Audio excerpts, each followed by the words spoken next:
안녕하세요. 맹꽁여사 159번째 시간입니다. 오늘은 일요일 날입니다. 그리고 우리 교회에서 오늘 선교사를 37명을 태국으로 파송하는 날이었습니다. 그래서 예배는 설교 말씀 간단하게 하고 선교에 가서 이제 태국 리앙마이라는 데를 갔거든요. 아주 그냥 부족이 사는 시골 아주 오지 마을을 가서 선교를 하는 건데, 거기 가서 그분들한테 볼거리를 제공을 해야 되잖아요. 그냥 말로 선교하기가 쉽지 않으니까. 그래서 태권도 시범하고 또 격파기 그거 공연을 하고, 또 여자들이 부채춤을 또 그동안 연습들을 많이 했지요. 아주 잘하더라고요. 부채춤 공연하고, 또 젊은 사람들이 워십춤하고, 또 수어로 찬양하는데 그거 연습을 정말 많이 해야 할 수 있는 건데, 더운 날씨에 고생들을 많이 하면서 연습을 많이 했더라고요. 그렇게 하고 또 젊은 사람들이 그 연극을 또 해가지고, 아주 진짜 요즘 젊은 사람들 머리가 좋아요. 너무너무 잘해가지고 아주 감동받고 정말 저는 눈시울이 뜨겁더라고요. 그렇게 해서 예배가 조금 늦게 끝났지요. 설교 말씀하시고 이 공연을 다 우리 교인들한테 선보이고, 우리가 선교 가서 이와 같은 공연을 합니다. 잘 다녀오겠습니다. 라는 차원에서 공연을 한 거거든요. 그래서 예배 끝나자마자 점심도 못 먹고 그냥 인천공항으로 갔어요. 제가 그럴 줄 알고 우리 셀에서 2명이 갔습니다. 2명이 파송돼서 제가 어저께 김밥을 맞춰가지고 새벽에 이제 찾아가지고 뭐 줄 것은 없고 그냥 가면서 요기나 하라고 내가 그거를 이제 가는 2분한테 그걸 전했지요. 전했더니 얼마나 배고프겠어요. 새벽같이 짐 싸들고 와가지고 또 교회에서 공연했지, 밥도 못 먹고 또 그렇게 공항까지 갔으니, 그래서 차 안에서 그거를 아주 달게 먹었나 봐요. 아주 배가 고픈 판에 굉장히 고마웠었던 모양이더라고요. 공항에 도착해서 너무너무 잘 먹었다고 이렇게 전화를 해주셔서 저도 그렇게 하기를 잘했구나 이렇게 생각을 했습니다. 그리고 점심을 이제 먹고 우리끼리 이제 다과일을 하고 커피도 먹고 여기 준비한 이제 뭐 과일이라든가 이제 뭐 과자, 또 교회 이제 커피숍에서 커피를 시켜서 이제 그렇게 맛있게 먹었습니다. 우리 장로님이 복숭아 한 박스를 목사님이 선물을 해주셨다는데, 그거를 또 우리 셀한테 다 풀어가지고 다 깎아 먹자고 해가지고 아주 그냥 실컷 먹었습니다. 복숭아 실컷 먹고, 또 이제 바쁜 사람들은 먼저 가시고.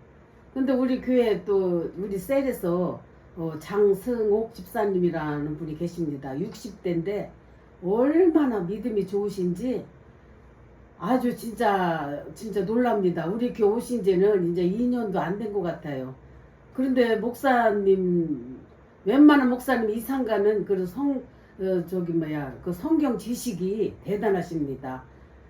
그래서 우리 이제 오후 예배가 없으니까 이제 선교의 역사에 대해서, 우리나라 선교 역사에 대해서 그렇게 쭉 얘기하면서 성경 속의 말씀도 이렇게 사도행전이라든가 뭐 계시록에 있는 그런 성경 말씀을 그렇게 얼마나 재미있게 그렇게 이야기를 하는지, 저는 바빠서 집에 오고 싶어도 올 수가 없는 거예요. 얘기를 그렇게 뜨겁게 하는데 일어나서 오기가 또 좀 실례가 될 것 같아서 2시간 반 동안 앉아서 들었습니다. 그분의 기억력은 대단하더라고요. 젊어서 책 이렇게 읽은 것도 다 기억을 하더라고요. 저도 독서는 진짜 누구 못지않게 많이 한 사람인데 읽으면 그걸로 끝나고 기억을 잘 못하는데, 이분은 일일이 다 기억을 해서 이 집사님이 그 이야기하는 중에 얘기를 하니까 제가 생각이 나서 중간중간 저도 그 책을 봤다고 하면서 그런 이야기를 길게 나누었습니다. 안인숙 권사님의 죽으면 죽으리라는 그 책을 제가 30대 후반인가 40대 초반에 읽었는데, 이 집사님의 그 책에 고등학교 때 읽었대요. 다 생생하게 기억을 하는데 아주 들을 때마다 깜짝깜짝 놀라겠어요. 어떻게 그리 스토리를 기억을 잘하는지. 그걸 또 그냥 사람 이름까지 그 디테일한 이야기까지 그런 잘 그렇게 들려주시는데 너무나 감동 있고 또 재미있게 읽었습니다. 저도 읽은 책이기 때문에 같이 또 중간중간 저랑 같이 그렇게 이야기를 하면서 이렇게 많은 시간을 보냈습니다. 예수 믿는다는 게 참 즐거운 일이 많아요. 어디 가서 그렇게 오래 앉아서 시원한 데 앉아서 그렇게 재밌게 이야기하면서 시간을 보내겠습니까? 우리 같은 믿는 사람끼리 앉아서 그냥 그렇게 예수님에 대해서 많은 이야기를 하고 이렇게 왔습니다. 이제 일기를 또 공개하겠습니다. 언니의 투병 이야기입니다. 2019년 5월 말일이네. 2일 전 일이다. 형부 전화를 받았다. 언니의 임종이 가까운 것 같으니까 올 수 있으면 오라는 전화였다. 난 서둘러서 언니 집에를 갔다. 만약 초상이 나면 출상을 하고 오려고 가방을 다 챙겨가지고 서울대 병원에 가보니 동생이 와 있었다. 언니는 CT 촬영을 한다고 대기 중이었고, 왜 그렇게 임종이 가까운 사람을 그렇게 CT 촬영을 하고 여기 찍고 저기 찍고 검사를 하는지 난 도저히 이해를 할 수가 없었다. 생명을 기대할 수 없는 환자를 왜 사진을 찍고 검사를 하는 건지 너무나 이해가 안 됐다. 언니를 보니까 심각해 보였다. 언니의 손을 잡고 잠시 기도를 했다. 기도를 알아듣는지 언니는 입 모양으로 아멘 같은 반응을 보였다. 아침에 담당 의사가 말하길 죽음이 가까웠으니까 부를 사람이 있으면 모두 부르라고 하더란다. 그래서 오빠, 동생, 나 스위스에 있는 현정이까지 연락을 했다는 것이다. 형부가 며느리도 와 있었고 목사님께도 연락을 해서 오셔서 기도해 주셨고, 언니는 며칠 전에 연명 치료를 거부한다고 사인까지 했다고 한다. 환자 가족 대기실에서 기다리고 있는데 스위스 현정이에게 영상 전화가 걸려왔다. 형부는 딸 얼굴을 보자마자 또 눈물을 보이신다. 모두가 잠시 눈시울을 붉혔다. 잠시 후 손님이 와서 다들 병실로 가고 동생과 둘이 잠시 있게 되었다. 동생이 먼저 침묵을 깨더니 말을 한다. 언니, 언제까지 이렇게 말을 하지 않고 살 거야? 하면서 써먹써먹하게 지낼 거야? 한다. 내 환갑에 몸이 아파서 안 왔으면 다음에라도 선물 정도는 해야 되는 거 아니야? 하는 것이다. 난 너무 기가 막혀서 할 말을 잃었다. 넌 어떻게 네 입장만 생각을 하니? 그동안 네가 나에게 한 말 때문에 내가 그동안 얼마나 힘들었는 줄 아니? 생각을 해봤니? 했다. 아니, 지금 이 상황에서 이 말을 해야 되는지 난 동생이 너무 이해가 안 갔다. 언니 임종 때문에 병원에서 이렇게 잠시 만났는데 거기서 또 말꼬리를 잡고 늘어지는 것이었다. 철이 없는 건지 평생 막내라서 그런지 나는 좀 당황스러웠지만 잠시 후에 종진이 색시가 오는 바람에 우리는 막을 내렸다. 다시 가족들이 다 모였다. 조금 있으니까 서울대 사회복지사라는 사람이 오더니 호스피스 역할을 한다. 가족관계며 부부관계, 재종관계 여러 가지 질문을 한다. 종교 문제도 질문을 한다. 복지사는 모든 점에서 좋은 점수라고 하면서 만족했다. 그리고 덧붙였다. 환자 사망 후에 배우자가 상실감으로 힘들어할 때 연락하라고 한다. 비슷한 아픔을 겪은 사람들이 공유하는 모임이 있다는 것이다. 그곳에서 위로받고 치유되는 사람들이 많다고 한다. 참 좋은 세상이라고 생각을 했다. 그리고 복지사가 말하길 환자에게 좋았던 이야기, 그동안 고마웠던 이야기, 그런 이야기를 들려주라고 했다. 서운한 게 있다면 서로 풀으라고도 했다. 시간이 6시를 향하고 있었다. 언니에게서 복지사가 하라고 한 대로 난 언니 손을 잡고 스위스 여행할 때 언니가 나에게 고맙다는 말을 했으며 수고한다는 말을 할 때 언니 너무 고마웠어요 하고 말을 했다. 언니가 유언처럼 형부 생신 좀 차려드리라고 했을 때 최선을 다해서 차려드렸다고 언니 이건 잘한 거지? 라고 말을 하니까 언니는 고개를 끄덕끄덕하며 좋아했다. 우리는 마지막으로 언니에게 작별 인사를 하고 형부랑 오빠랑 동생, 나 우리 넷이서 식당으로 가서 식사를 하고 각자 집으로 향했다. 지하철을 타고 오는데 동생에게 장문의 문자가 왔다. 자기가 말 실수로 언니에게 그동안 너무 아픔을 주어서 미안하다고. 언니가 떠나면 우리 둘뿐이니까 다 용서하고 옛날처럼 잘 지내자는 문자였다. 고마운 문자였고 난 동생을 용서했다고 말을 했다. 다만 서로 삶이 다르고 생각이 달라서 수준도 다르고 동생과 함께 있으면 크게나 작게나 동생 말에 내가 너무 불편하니까 내가 살기 위해서 조금 떨어져서 지낼 뿐이라고 말했다. 내가 제일 이해 못하는 것이 있다면 질 줄만 알고 필 줄을 모르고 살아가는 것이다. 동생의 삶은 질 줄만 알지 필 줄을 모른다. 그동안 내가 참고 왔던 이야기를 동생에게 전부 말을 한다면 과연 동생이 소화할 수 있을까 생각했다. 동생은 환자다. 폐가 나쁜 것부터 폐도 나쁠 뿐더러 혈압도 있지, 당뇨도 있지 등등 여러 가지 성인병을 많이 가지고 산다.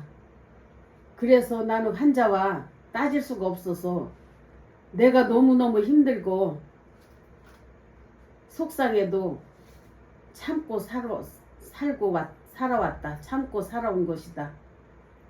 오직 하나님께만 나는 다 말했을 뿐이다. 다음 언니의 죽음입니다. 19년 6월 5일 언니에게 다녀오고 5월 31일 날의 일이다. 정말 임종이 가까워져서 자녀들이 다 모였다는 연락을 받았다. 의식도 없고 숨만 몰아쉰다고 한다. 난 국립합창단이 부른 찬송가를 종진이에게 전송해 주면서 계속 크게 틀어드리라고 했다. 의식은 없어도 귀는 마지막까지 들을 수 있다는 말을 내가 들었기 때문이다. 한참 있다가 종진이에게 영상이 왔다. 언니가 숨을 몰아쉬는 모습과 찬양이 흘러나오는 영상이다. 이모가 보내준 찬송을 들으니까 다들 마음이 편안해지고 다들 눈물이 난다고 한다. 성령께서 함께 하심을 알고 나는 감사했다. 언니는 지금 마지막 관문에서 영적 싸움을 치열하게 하고 있을 것 같아서 걱정도 되면서 내 마음이 뜨거워졌다. 일 끝나고 난 집에 와서 큰 달력을 한 장 뜯어서 반으로 잘라서 십자가를 만들어 놓고 사탄을 물리치는 기도를 했다.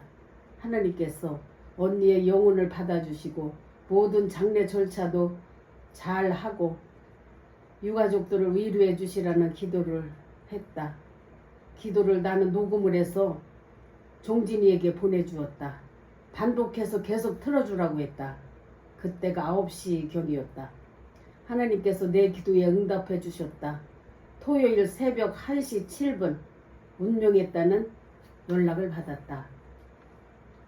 난 토요일 공원 운동을 마치고 갈 수 있었다. 공원 운동은 쉴 수가 없었다. 장례는 형부 고향인 경기도 광정면에 있는 장례식장이었다. 서울대 병원에서 운명하셨고 권리 옮겼다는 것이다.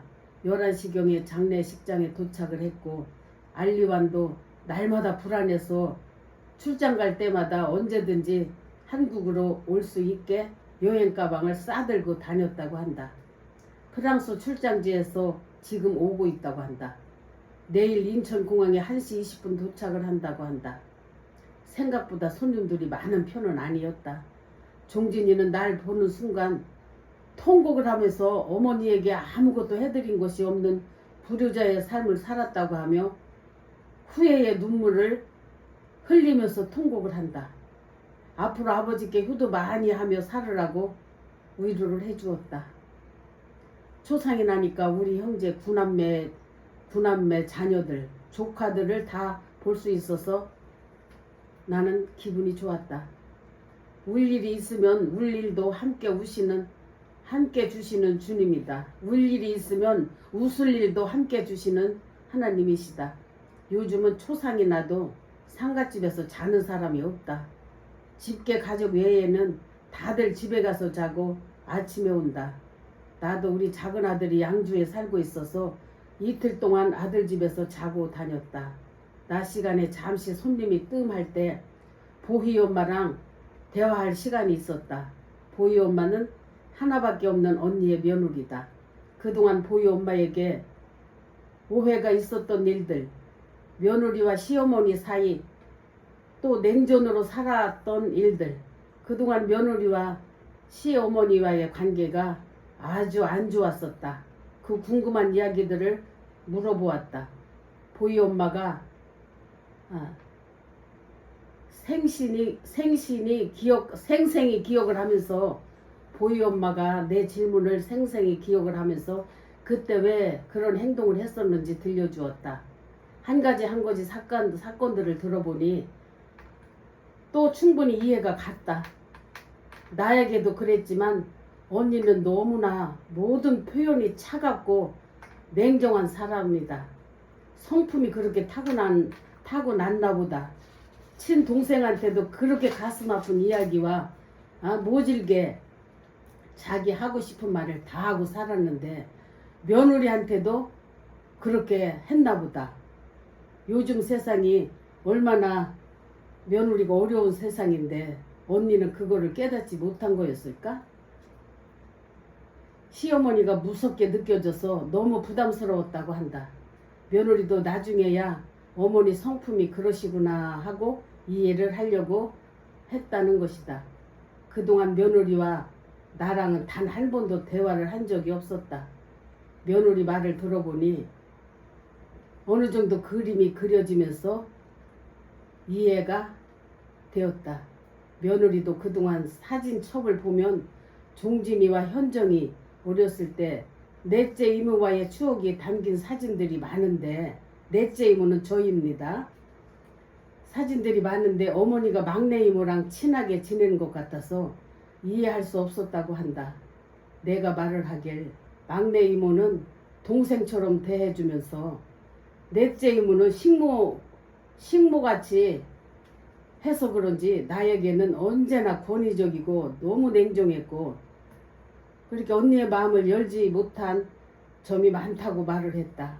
그 점이 나도 많이 서운했었다고 말을 했다. 그 자리에서 동생도 현정이도 있었다. 우리들의 대화는 손님들이 오시는 관계로 중간에서 끊어질 수밖에 없었다.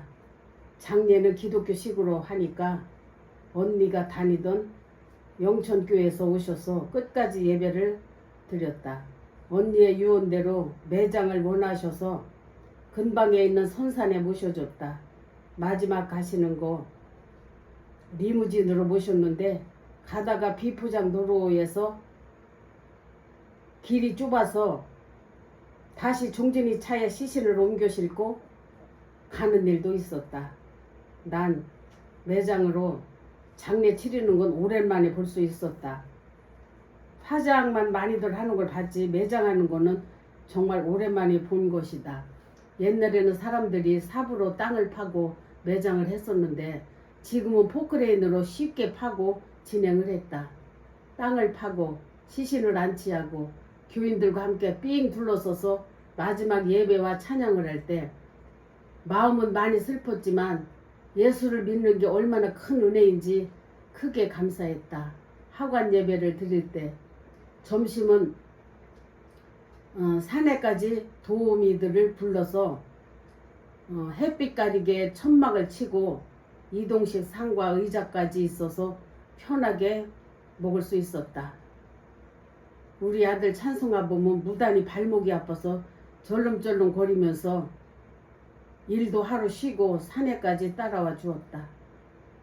모든 절차 다 끝내고 다들 산에서 헤어졌다. 나는 아들 집에 가서 조금 쉬다 오려고 갔는데 어멈이 늘 잠이 부족하다 보니 우리 작은 며느리가 잠이 부족을 하다 보니 컨디션이 안 좋은 것 같아서 예성이를 봐주다가 4시 반쯤 집으로 왔다. 그리고 이번에 내가 처녀 때 알고 지냈던 언니와 친했던 사진관 아줌마를 보게 되었다. 미스 때 언니랑 저랑 의상실을 했었는데 그렇게 언니가 나를 사랑으로 대하지 않고 너무 그냥 그렇게 함부로 동생을 그렇게 말을 하고 그렇게 잘 화를 내고 해가지고 제가 많은 상처를 받은 적이 있었습니다. 그때 당시에 이 아줌마도 같이 알고 있었지요. 언니의 죽음을 어찌나 가슴 아파하시던지 이 아줌마는 전화번호를 나에게 알려주면서 앞으로 계속 전화 좀 하고 가끔 만나면서 살자고 몇 번을 당부를 하신다.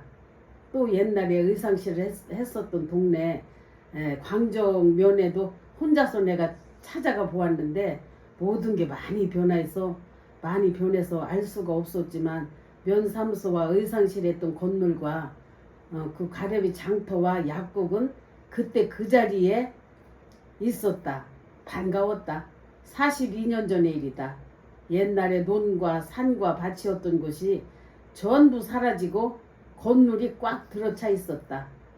그래도 감개무량해서 나는 차를 세워놓고 걸어서 동네 한 바퀴를 돌았다. 모든 절차 은혜롭게 마침을 하나님 감사합니다. 이렇게 언니의 사망하고 또 장례 절차를 이렇게 상세하게 기록을 했습니다. 오늘은 여기까지 읽겠습니다. 건강하세요.